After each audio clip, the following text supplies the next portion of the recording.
Inverse Laplace transform of F divide by S. किसी F के function में अगर इससे कोई डिविजिबल में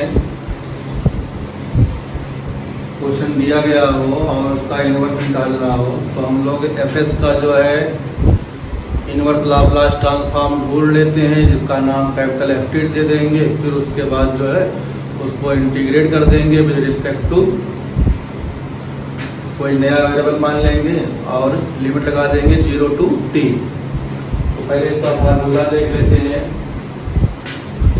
लाप्लास इनवर्स ऑफ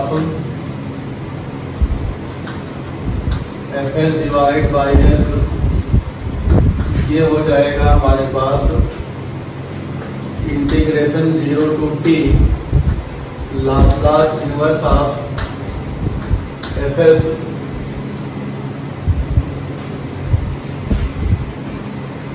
अब पहले स्टेप में अगर हमारे पास एफ एस रहेगा तो उसको बाहर डी टी ही रखना पड़ेगा हमें, क्योंकि लिमिटिंग के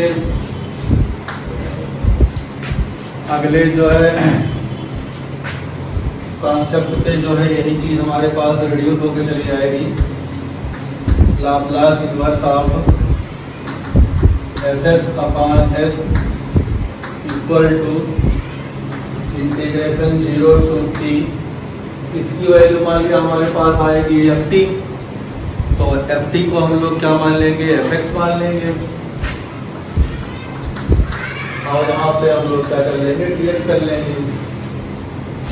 अब वेल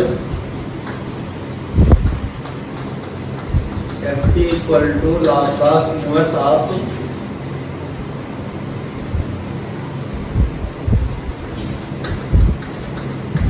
एफ एस।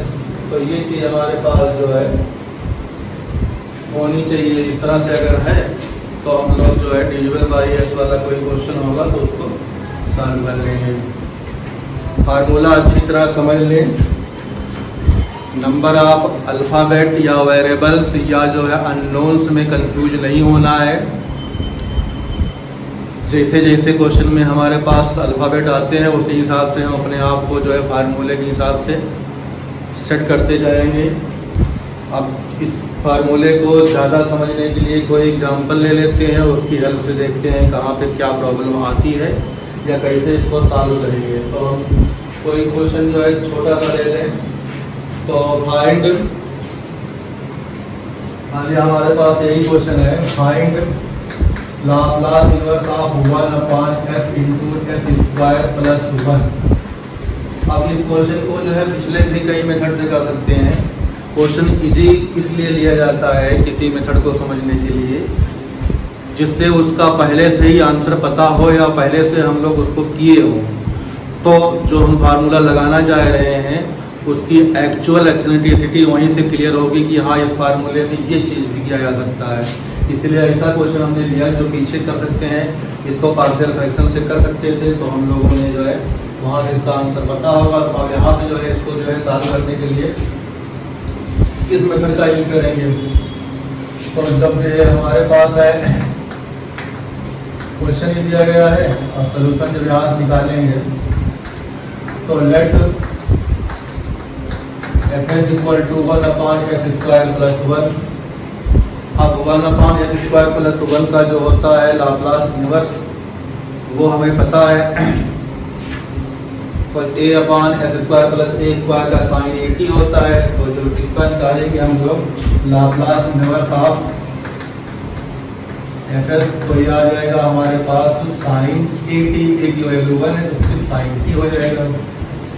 अब हमारे पास यहाँ तक हम लोग आ गए कि एफ एक्स है। अब एफ एक्स जो होता है हमारे पास एफ टी से निकल के आता है, तो साइन टी में जो एफ टी आएगा वो क्या आ जाएगा हमारे पास साइन टी। तो एफ एक्स की वैल्यू क्या हो जाएगी, साइन एक्स डी एक्स। तो अगले केस में Laplace inverse of F S upon S equal to integration 0 to t limit होगा और एफ एक्स होगा तो साइन एक्स हो जाएगा और ए डी एक्स रहेगा।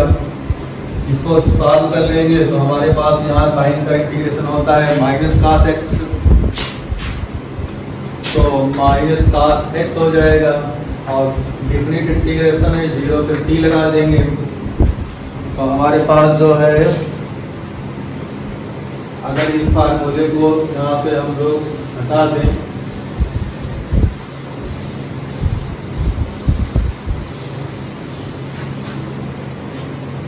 तो ये जो है Laplace inverse of F S upon S equal to minus बाहर निकाल लिया कास एक्स लिमिट लगा दी 0 से t, माइनस बाहर है कास t हो गया है और माइनस कास 0 हो गया है। कास 0 तो वैल्यू 1 होती है, बाहर वाला माइनस अंदर भेज देंगे तो -1 का +1 हो जाएगा तो 1 माइनस कास t। तो पूरा क्वेश्चन एक्चुअल में हमारे पास ये था 1 अपॉन एस स्क्वायर प्लस 1, इसका जो है लाप्लास इनवर्स इतना आ गया, ये हमारे पास रिक्वायर्ड आंसर हो जाएगा। तो फार्मूला भी समझ में आ गया और फार्मूले से एक छोटा सा क्वेश्चन भी कर लिया। अब हम लोग जो है इसके कोई और एक क्वेश्चन कर लेते हैं, तो इसको हम यहाँ बता रहे हैं।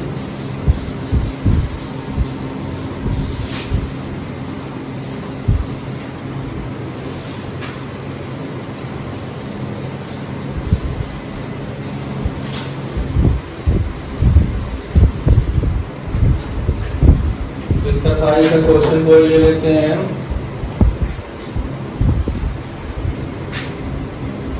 मल्टीप्लाइड बाई डिवाइड बाई में करना है, तो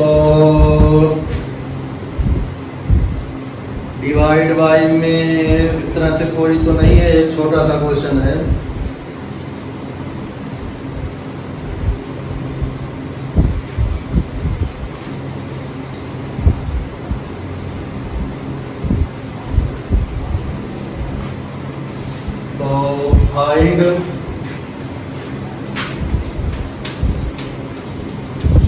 find L inverse 1 upon S time S plus 2।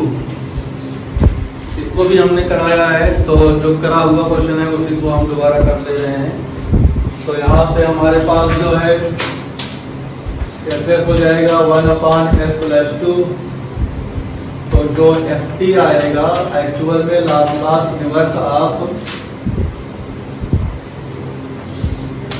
1 upon S plus 2 होगा। तो 1 अपॉन एस प्लस 2 ई की पावर AT में माइनस होता है तो ई की पावर -2 हो जाएगा, तो ई की पावर -2t हो जाएगा। तो जब हम लोग एफ एक्स निकालेंगे तो एफ एक्स की वैल्यू हो जाएगी ई की power -2x।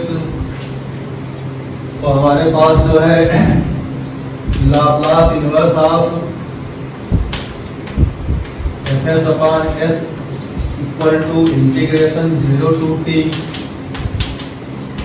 F X dx लगाएंगे तो हमारे पास integration 0 to t F X की वैल्यू हो जाएगी e की पावर -2t और dt e की power -2t upon -2, different integration है 0 से t, लिमिट लगा दो, t लगाओगे वही आएगा e की पावर -2t और 0 लगाओगे तो -1 होगा, नीचे -2 ऐसे रहा।